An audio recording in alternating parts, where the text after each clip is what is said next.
meditation, these 6 Goswamis, they are the direct disciples of Lord Chaitanya Mahaprabhu.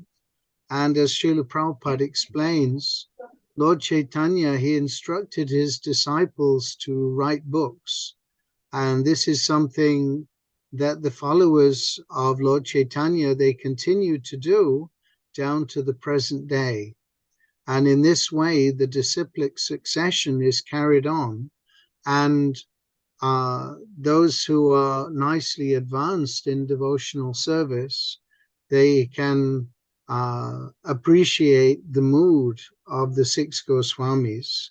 And also in this way, they can understand the mood and their mission, because they are, as it's explained in this verse, they are very much expert in scrutinizingly studying all the revealed scriptures, and their aim is to establish eternal religious principles, actual Sanatan Dharma, for the benefit of all human beings. And for this reason, they're honored all over the 3 worlds. And because they're always absorbed actually in the transcendental mood of the damsels of Braja, they're worth taking shelter of, because they're fully engaged in the transcendental loving service of Radha and Krishna.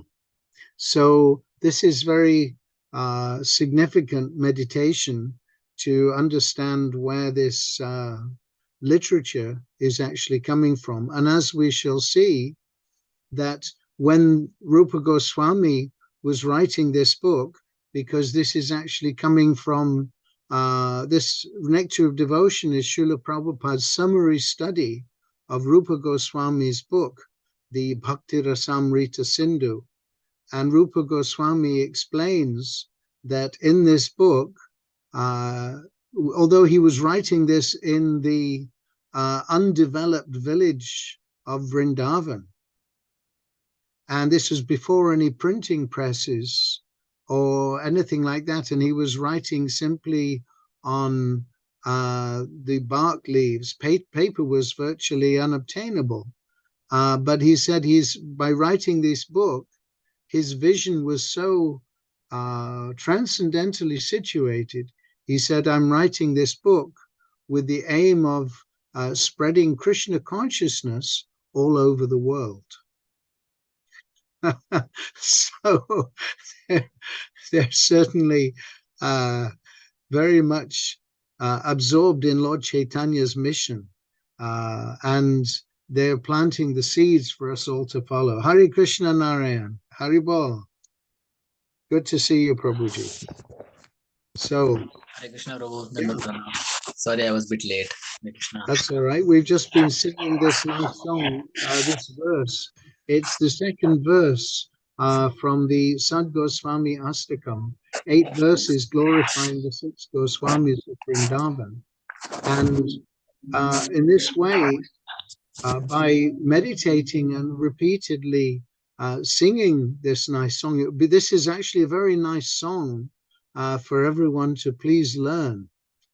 And also learn the meaning of it, because it's so beautiful and it's so helpful for us to understand what this Krishna consciousness movement is all about. So, without any further ado, let's see, does anybody have any questions about this so far? Please, if you have, then please do say. Prabhuji, one question maybe I missed out. So, Prabhuji, who written this sloka, that one? I'm sorry, could you speak up a little? I couldn't really hear what you said. Prabhuji, just I want to know who has written this sloka, which we this song is actually written by Srinivasacharya. Okay, he was actually one of the foremost preachers of Krishna consciousness.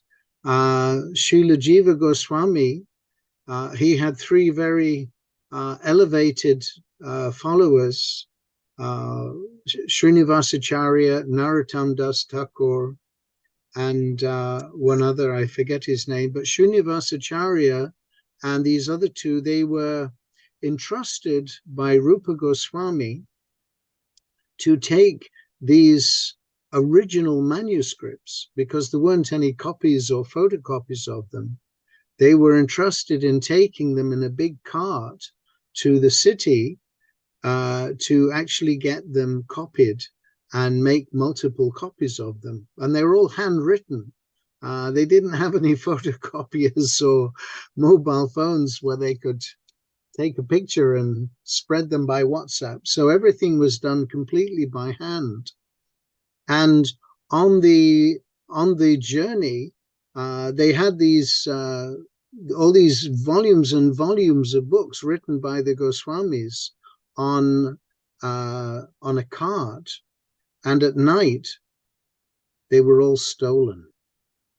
All the literatures were stolen because one king, Virhambir, he had employed an astrologer who would advise him whenever any travelers were coming through the kingdom, that he would send his team of dacoits to steal and plunder their wealth.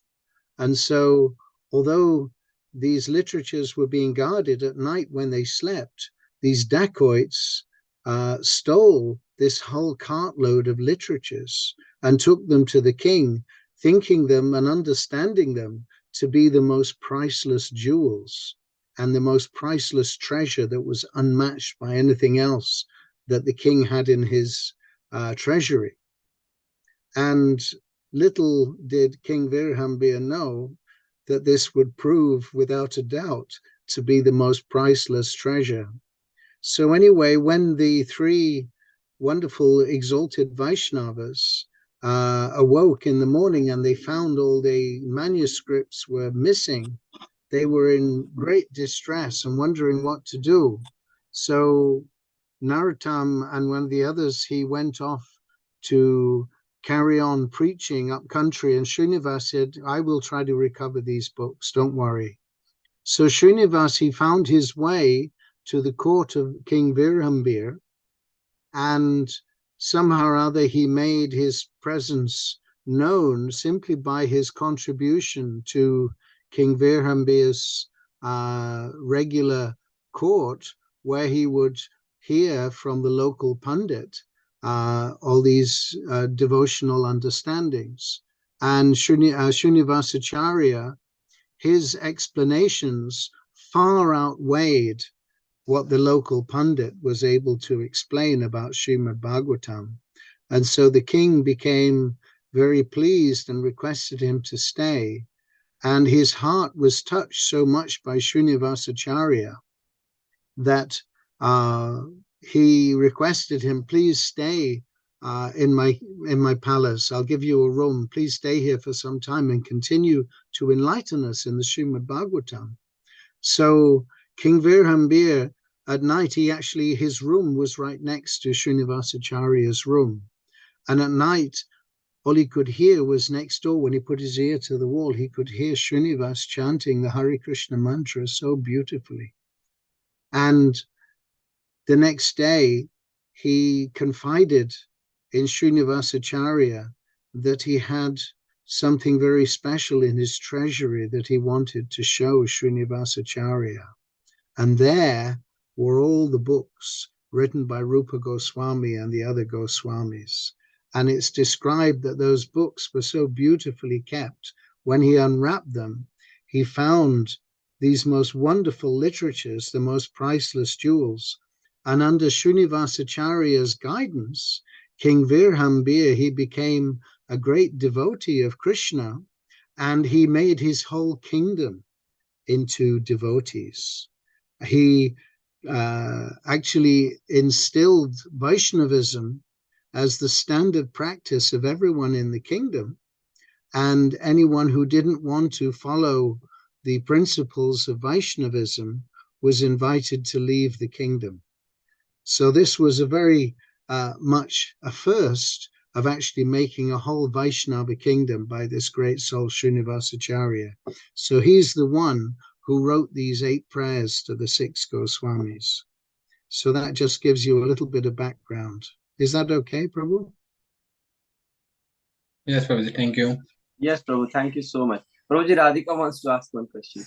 Okay, far away, Radhika. Prabhuji would like the decades, devotees, and like did they read the books? I'm sorry, say again. He's asking those thieves, the dacoits, did they read the book? They brought them to the king because they were acting under the king's instructions, because he was very fond of engaging these dacoits in plundering the wealth of anyone coming through the kingdom. So they dutifully brought them to the king, and the king kept them very carefully in his treasury underground. So they did, as far as I understand, they didn't read them, but actually by the influence of Rupa Goswami and these wonderful literatures and Srinivasacharya, everyone in his kingdom became devotees. So I guess they got to get the message. Thank you. Nice question. Okay. Any other question anyone would like to ask? And Hare Krishna, Manisha. Hare Krishna, Prabhuji. Haribol, thank you and welcome. So very nice. So any other questions anyone would like to ask before we move on?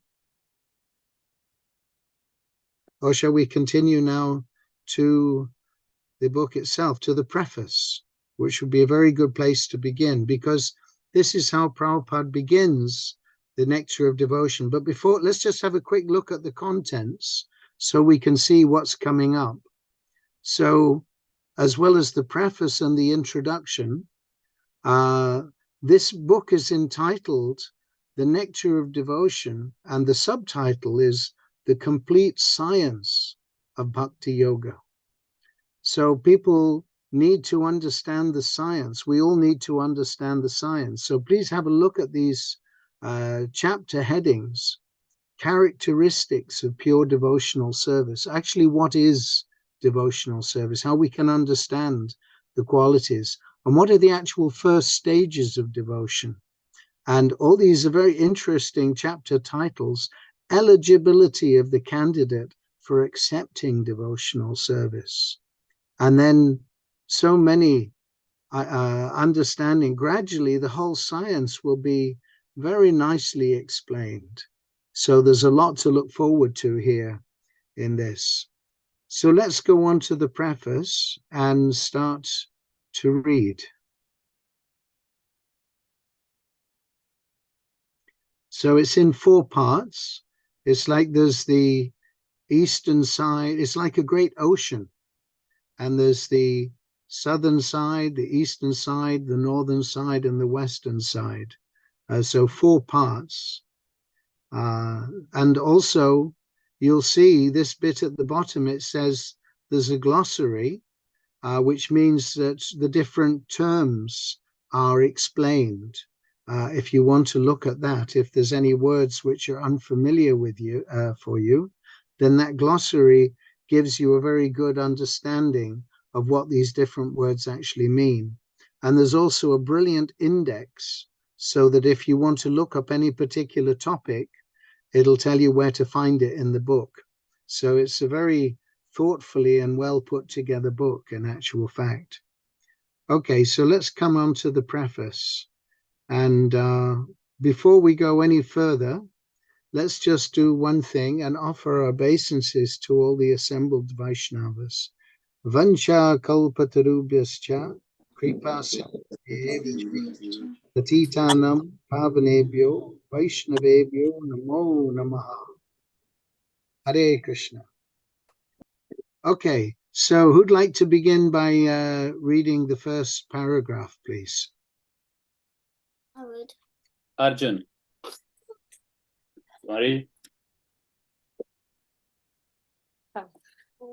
Then Who's going to start? Oh, Ritu and Amita there. Hare Krishna. Haribol. Dandavat. My humble Dandavats Prabhus. Thank you very much for joining us. So we've just been having a little introduction. So we're just going to start with the preface of the Nectar of Devotion. So we need a volunteer, you, to please read this first paragraph. Yes, Arjun, you can read. The Nectar of Devotion is a summary study of Bhakti Rasamrita Sindhu, which was written in Sanskrit by Srila Rupa Goswami Prabhupada.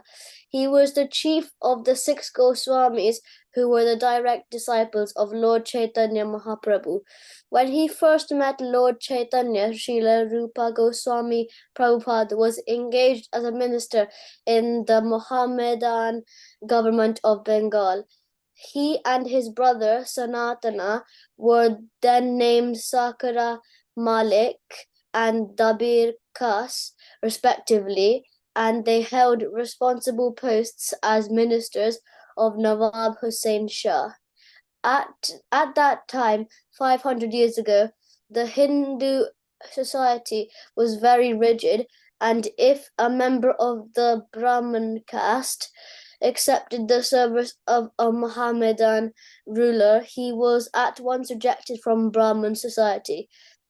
That was the position of the 2 brothers Dabir Kas and Sakara Malik. They belonged to the highly situated Saraswata Brahman community, but they were ostracized. That's ostracized. That means cast out. Ostracized due to their acceptance of ministerial posts in the government of Hussain Shah. It is the grace of Lord Chaitanya that he accepted these 2 exalted personalities as his disciples and raised them to the position of Goswamis, the highest position of Brahminical culture. Similarly, Lord Chaitanya accepted Haridas Thakur as his disciple, although he happened to be born of a Mohammedan family, and Lord Chaitanya later on made him the Acharya of the chanting of the holy name of the Lord. Hare Krishna, Krishna, Krishna, Krishna, Krishna, Hare Hare Hare, Hare, Ram, Hare Ram, Ram, Ram, Hare Hare Hare. Hare. Lord That Chaitanya. was okay. I was just going to say, Amit, that was beautifully read. I'm very impressed. Thank you so much. So before we go any further, are there any points here which anyone would like to clarify? Anything which isn't particularly obvious? Radhika, anything you want to clarify? No? Anyone? Okay, so this was at the time because it was about 500 years ago that Lord Chaitanya appeared. And at that time, India was on the rule of the Mohammedans or the Muslims who had invaded India. And they had to follow the rule of the governors. And Sanatan and Rupa, they were actually blackmailed by the Nawab Hussain Shah, who was the Mohammedan ruler, because he threatened that if they didn't, because he was aware that Rupa and Sanatan, they were very, very educated and intelligent men, and he wanted such men to help him run his government. And so he blackmailed them that if you don't come into my government service, then I will convert all the Brahmins into Muslims. And they would do that very simply by sprinkling water on them. If in those days it was considered that if a Muslim sprinkled water on you as a Hindu, then automatically you lost your religion and you became a Muslim. And then you were thrown out of respectable society, respectable Hindu society. So these are just a little bit of background information. And so Rupa and Sanatan, rather than disrupt the Hindu culture, they agreed to become servants, government ministers, very highly placed government ministers of the Nawab Hussain Shah. And the Nawab, he actually respected them very much because they were so expert in managing his government. And under their governing, practically speaking, they became very, very successful. They pleased the Nawab very much, and he was very happy to have them in their service. but the Brahmin community, because they'd accepted the service of a Mohammedan government, they were completely ostracized, rejected by the Brahmin community like that. So this is a little history lesson. Okay, shall we continue? Someone else would like to read, please?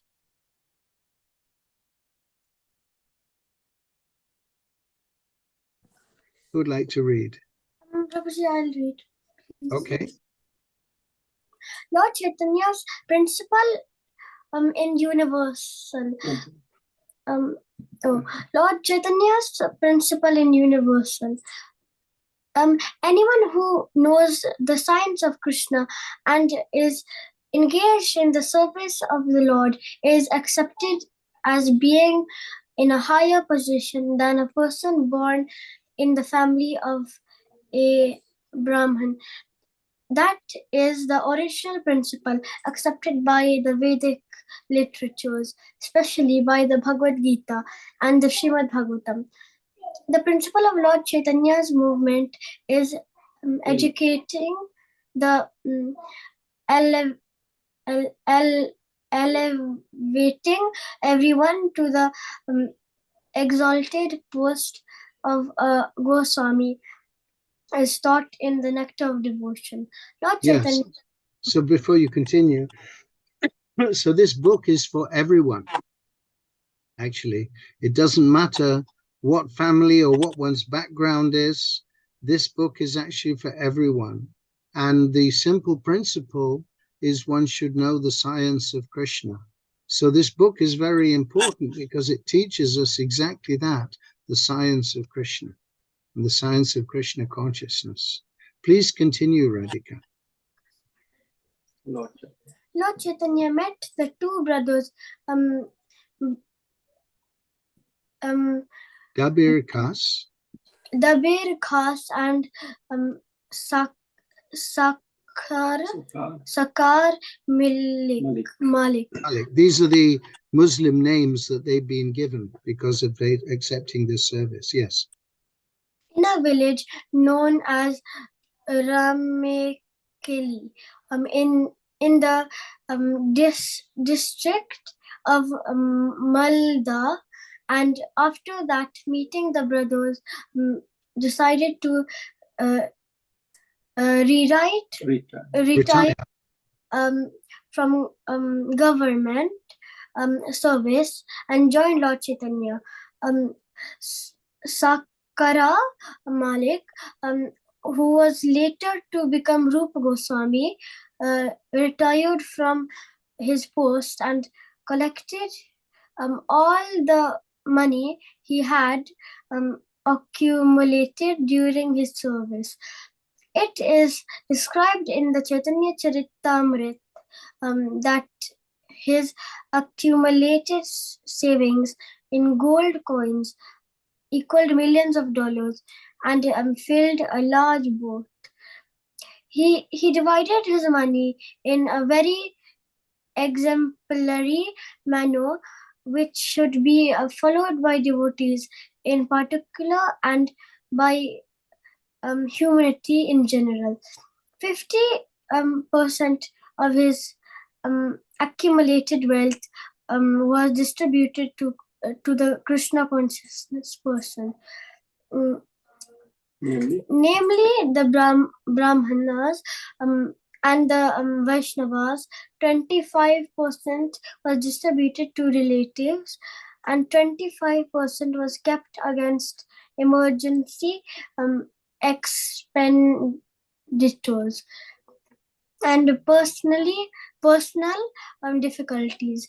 Later on, when Dabir Khas also proposed to retire, the Nawab was very much again Agitated. And put him into jail. But Dabir Khas, who was later to become Srila Sanatan Goswami, took advantage of his brother's personal money which had been deposited with a village banker, and escaped from the prison of Hussein Shah. In this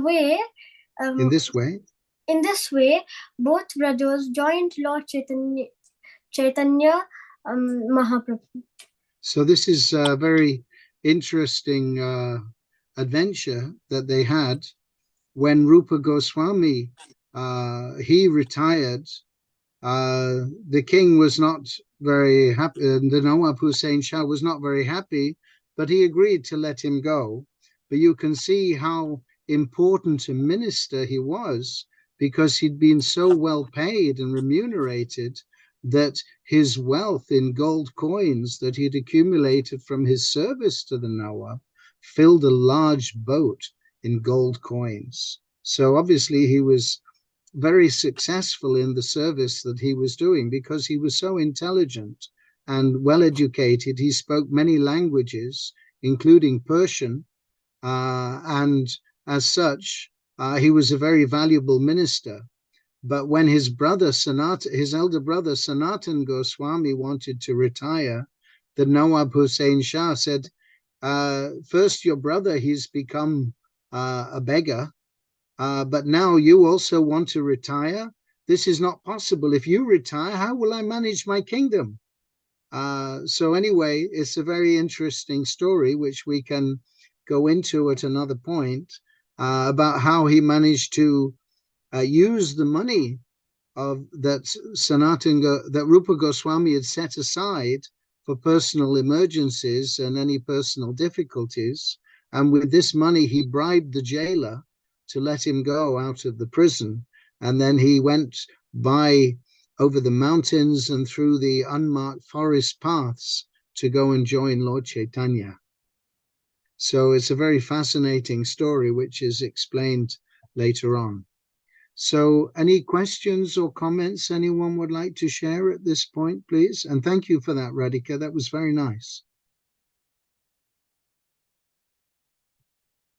Prabhuji, I think, I don't know. I have the Hindi version of this Bhakti Rasamrita Sindhu. In that Hindi version copy, the Dabir Khas name is Group Goswami, but here the Dabir Khas is Sanatan Goswami in the English version. So I think, I don't know which one is the correct one. And I don't know, but I wouldn't worry about it too much. Yes, I don't. Yes, I'm just telling us maybe something happened. Yeah, I mean, these books were the original versions, and there may have been some errors in the transcription, because in the early days, the devotees were not very expert in understanding Prabhupada's words. So if there is some error somewhere along the line, I don't know if the error is in the Hindi translation or in the translation. No But worries. either way, I wouldn't worry about it, because it's not the most significant point here. Yes. Okay. All right. So any other comments or questions here, please? Yeah, Hare Krishna, Prabhuji. Hare Krishna. Prabhuji, usually like wealth is considered to be a obstacle in bhakti, isn't it? Like in Kunti Sorry, Maharani. could you speak up a little, because my speaker doesn't come out very loud, and Okay. I'd really appreciate more volume. So can you hear me now, Prabhu? Just a bit, yeah? Okay. So usually wealth or money is considered a hindrance or obstacle in bhakti, as in like Kunti Maharani prayers and all it is told. So like what made these two, Dabir Khas and like one more personality, to become devotee and to join Chaitanya Mahaprabhu mission? Like how is this transition from such a nice aristocratic position? Like why they changed to Krishna consciousness? Because they could understand Lord Chaitanya's transcendental message and his transcendental nature, and as is revealed later on, that in their previous Leela, in Krishna Leela, these are two of Krishna's intimate associates of the damsels of Braja, and in this way they are appearing in Lord Chaitanya's Leela as very confidential devotees to assist him in his pastimes. And so in this way, although their history appears to be nothing to do with Krishna, still they're actually eternal associates of the Lord and very confidential associates of the Lord.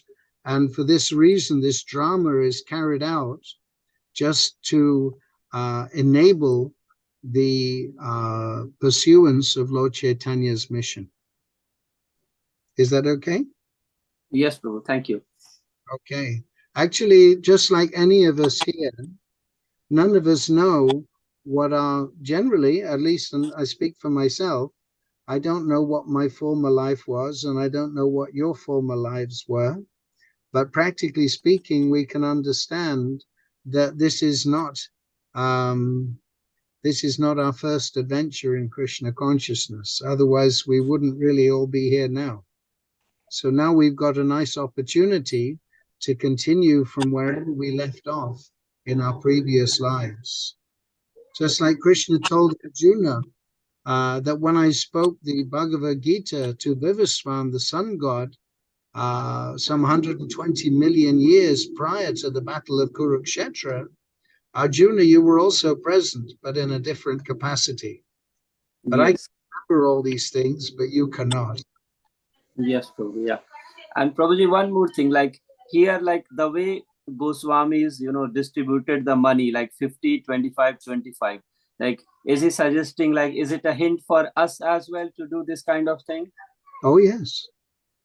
Actually, Prabhupada made it very clear that this is the proper standard for devotees in general, in particular, and for the world in general to make advancement because the whole human life is actually meant for cultivating Krishna consciousness. And generally speaking, people are much more interested in using their either, how should we say, ill-gotten wealth for cultivating sense gratification. But actually the purpose of everything is to be used in the service of Lord Krishna. And as one gradually comes to understand what is our eternal nature as eternal servants of Krishna, then we can understand the practical management of things is that we have our practical duties to do, and we need to try to support the spreading of the cultivation of spiritual life, of Krishna consciousness. And the practical thing is that the relatives, they require some, they expect some support, which is quite normal. And also some should be put aside for personal emergencies. So one has to see what one can practically do. Generally speaking, mostly people have surplus cash than they actually require. But this is the example set by Rupa Goswami, how to actually distribute one's wealth. And this is demonstrating to Krishna also that we're serious about his devotional service. Is that okay? Yes, Prabhuji, thank you. Sometimes it comes as a bit of a shock to people to think like that. Oh, there's so much. But actually it's so little, because Krishna is providing everything for us. And actually everything belongs to Krishna anyway. So if we try to do everything in Krishna's service, we try to bring up our families in Krishna consciousness and try to spread Krishna consciousness all over the world and try to support those who are actively engaged, the brahmanas and Yasis and brahmacharis who are trying to preach and spread Krishna's glories and help people understand about Krishna and spread consciousness of Krishna. This is actually very much wanted. So the devotee's business is simply that. And as we see from this book, The Nectar of Devotion, that actually everything is connected to Krishna. And as we realize the connectedness, our connectedness to Krishna, and understand that everything is being provided by Krishna anyway, then what is the difficulty? It's just like sometimes see that devotees of Mother Ganga, they want to make an offering to Mother Ganga, and so they take Ganges water and offer it back to Mother Ganga. So similarly, Krishna is giving us everything, and whatever he's given us, if we try to offer back to Krishna, that will be very nice. And that will help us understand and become aware of how much we're completely dependent on Krishna at every stage of our existence. How do we get in these bodies in the first place? That is by the arrangement of Krishna's material nature. And according to our desires, we've accepted different bodies. And in no matter what body we're in, the necessities of life are provided, and the government is meant to utilize all those arrangements so that everyone's needs are properly provided for, and that people can cultivate awareness of the value of this human form of life at the same time. Is that okay, Prabhu? Okay. Yes, Prabhu. Thank you so much, Prabhu. Hare Krishna. Any other points anyone would like to raise? Please do feel free if you'd like to comment or ask.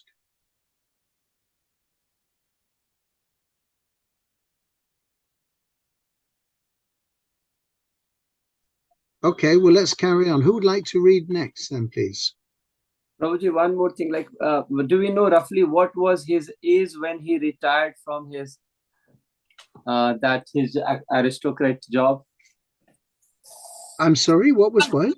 What was the Goswami age actually when he retired? I am not aware of that, so I don't know. Okay, okay, no. I don't know the answer to that.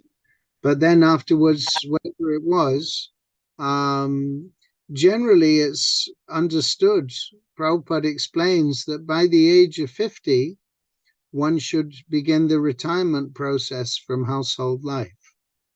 And that way, prepare oneself for becoming detached from the material entanglement and become gradually more and more advanced in one's spiritual connection with Krishna.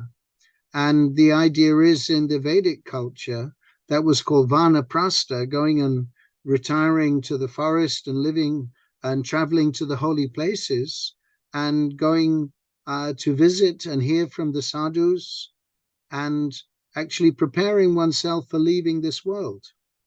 Because the final stage of sannyas is where one cuts off all the ties of family affection and simply depends exclusively on the mercy of Krishna. So that is something which one has to prepare oneself for if one is going to come to the stage of sannyas.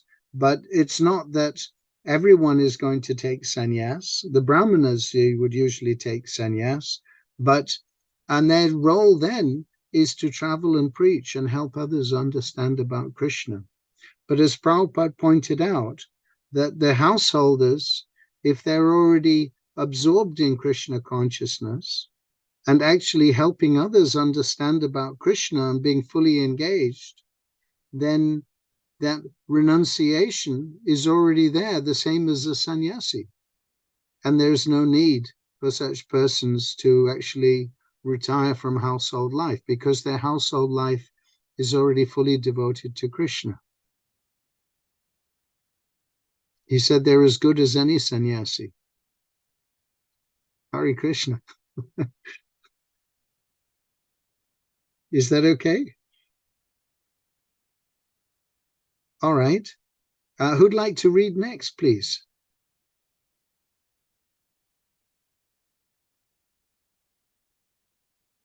Prabhu, Nirvi wants to. Go ahead. Hare Krishna. Okay. Krishna Prabhuji. Hare Krishna Nirvi. Haribol. Haribol. Rupa Goswami first met Lord Chaitanya at Prayag, Allahabad, India. And on the Dashavamedha bathing ghat on that holy city, the Lord instructed him continually for 10 days. The Lord particularly instructed Rupa Goswami on the science of Krishna consciousness. These teachings of Lord Chaitanya to Srila Rupa Goswami Prabhupada are narrated in our book of Teachings of Lord Chaitanya.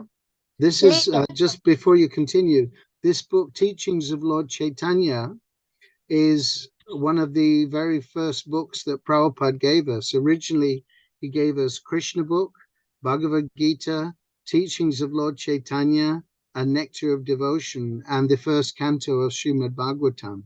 So it's another very, very important book to understand, and particularly what Lord Chaitanya taught to Srila Rupa Goswami. He asked Rupa Goswami, please elaborate on these teachings to help everyone understand the science of Krishna. So this science was instructed to him continually for 10 days at the Dasashvamedha Ghat. So, and then Rupa Goswami, he received this instruction from Lord Chaitanya. Now I've given you, just like if you get a concentrated ball of cotton wool, when you fluff it out, it becomes something very, very big. And in the same way, Lord Chaitanya gave him all these concentrated teachings of Krishna consciousness in 10 days. And then he asked him, you please explain these things now to everyone. So please continue, Nidhi. Yes.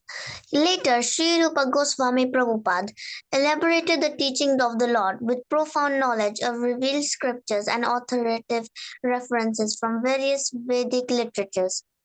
Srila Srinivasa Acharya describes in his prayers to the 6 Goswamis that they were all highly learned scholars, not only in Sanskrit but also in foreign languages.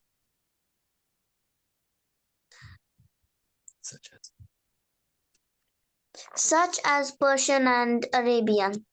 They very scrutinizingly studied all the Vedic scriptures in order to establish the cult of Chaitanya Mahaprabhu on the authorized principles of Vedic knowledge. The present Krishna consciousness movement is also based on the authority of Srila Rupa Goswami Prabhupada. We are therefore generally known as Rupanugas, or followers in the footsteps of Srila Rupa Goswami Prabhupada. It is only for our guidance that Srila Rupa Goswami prepared his book, Bhakti Rasamrita Sindhu, which is now presented in the form of the Nectar of Devotion. Persons engaged in the Krishna consciousness movement may take advantage of this great literature and be very solidly situated in Krishna consciousness. Very good, thank you. Also nicely read, actually. And this is the principle, as we'll see as we read through this book, The Nectar of Devotion, because the 6 Goswamis and Srila Rupa and Sanatana Goswami were so expert in scrutinizingly studying all these Vedic literatures, all the principles that Lord Chaitanya taught them, they were able to back up by giving quotations and examples from all the Vedic literatures to help us understand the authority of these transcendental literatures. So they're very much authoritative references, because if we're going to understand the instruction of the Lord, then we see that it has to be, that if we're going to understand Krishna consciousness, then there are 3 sources of authorities, sadhu, shastra, and guru. So the sadhus, the holy teachers, the shastra, the revealed scriptures, the Vedic literatures, and the guru, the spiritual master, all 3 are in line. And in this way, one can understand that one is on the right path if one's teachings are in line with these 3 things, sadhu, shastra, and guru. So any comments or questions so far, please? All you Rupanugas out there.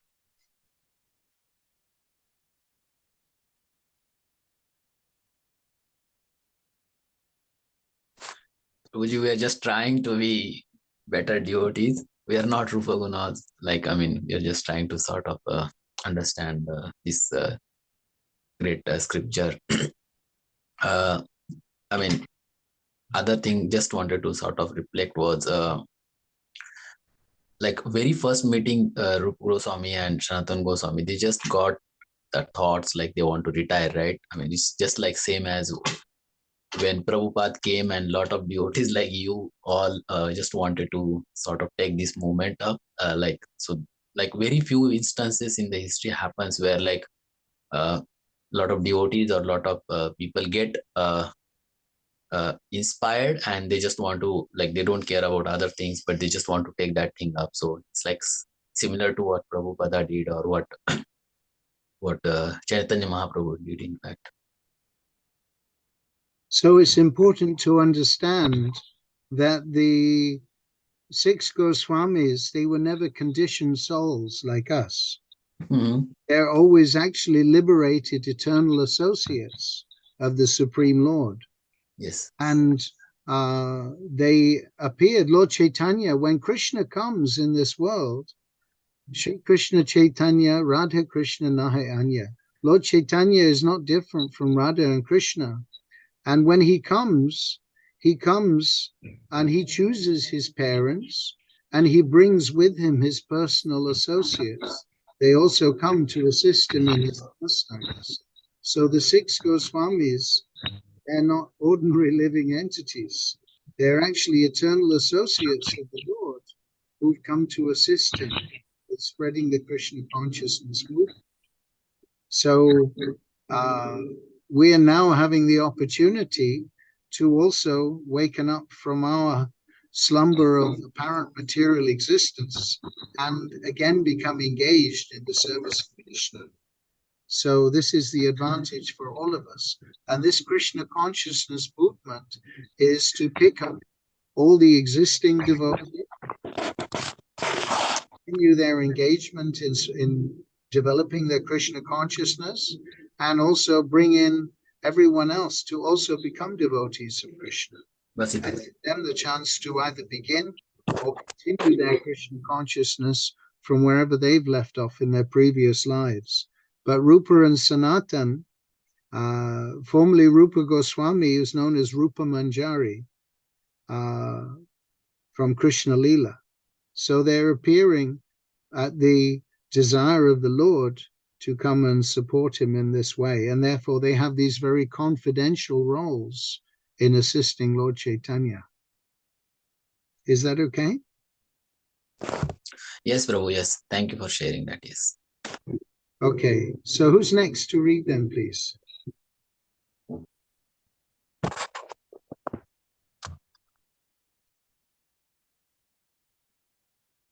Sachin, you want to read, Prabhu? You have to unmute.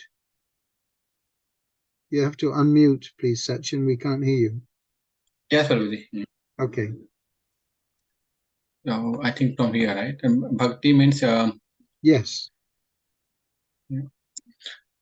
Bhakti means devotional service. Every service has some attractive features which derives the servitor progressively on and on. Every one of us within this world is perpetually engaged in some sort of service, and the impetus of such service is the pleasure we derive from it, driven by affection for his wife and children. A family man works day and night.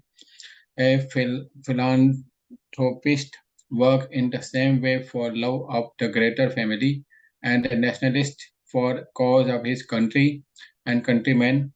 That force which drives the philanthropist, the householder, and the nationalist is called rasa, or kind of mellows relationship, whose taste is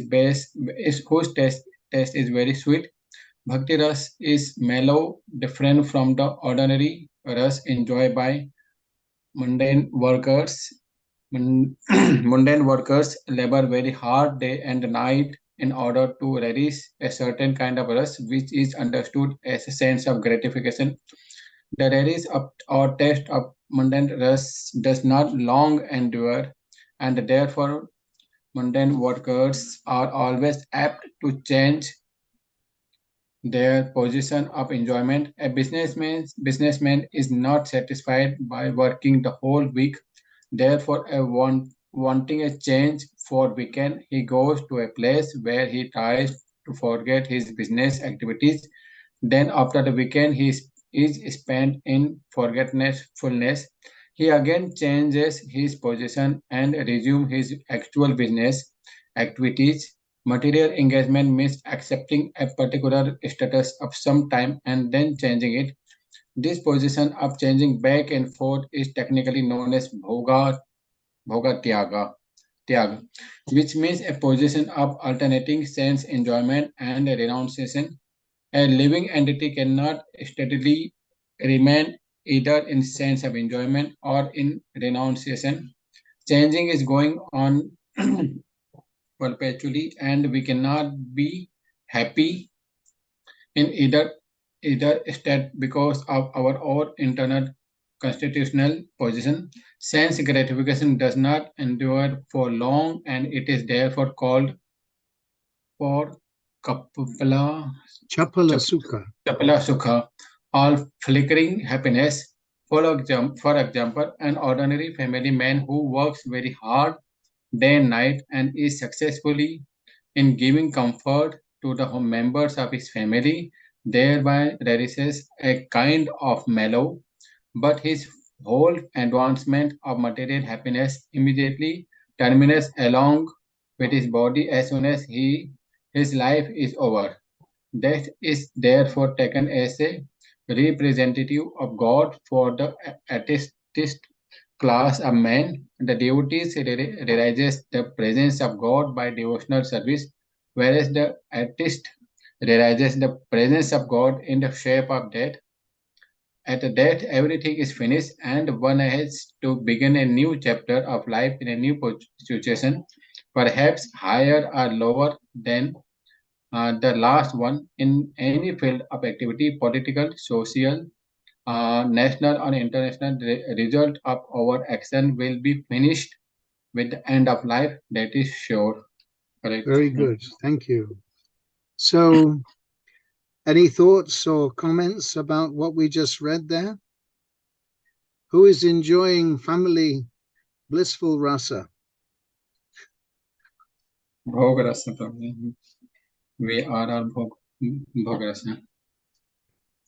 So, actually, Prabhupada's explaining this point that this is called bhoga tyaga, alternating happiness and sense gratification and renunciation. We want to enjoy, and then we get tired of our hard work to support the family, and then we want to retire and go and enjoy somewhere. So we renounce our happy situation and we go back and slog it out in some business work or whatever. But actually, neither state can last. But bhakti rasa, as opposed to the mundane or materialistic rasa, is very different because the taste of that is permanent. And that is actually the sweetest taste.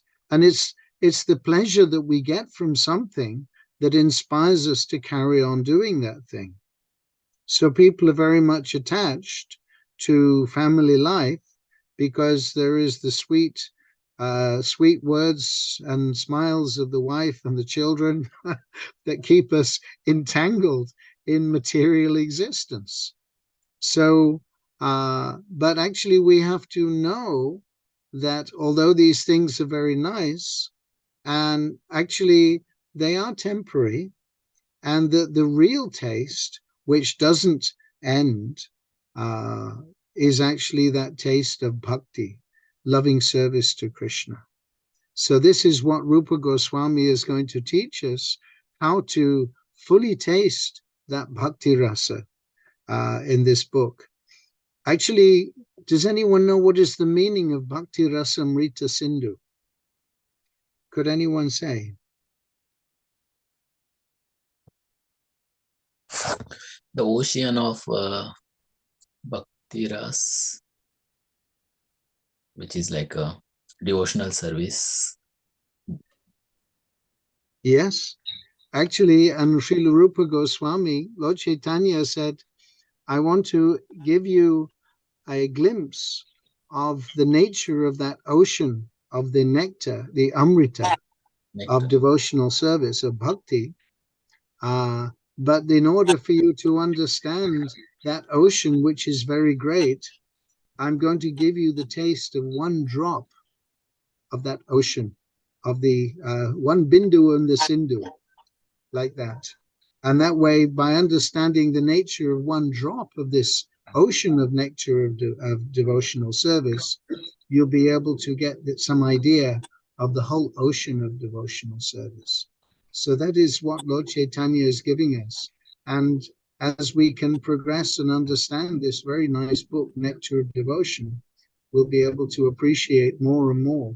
And with repeated readings of this book, everything will become more and more clear.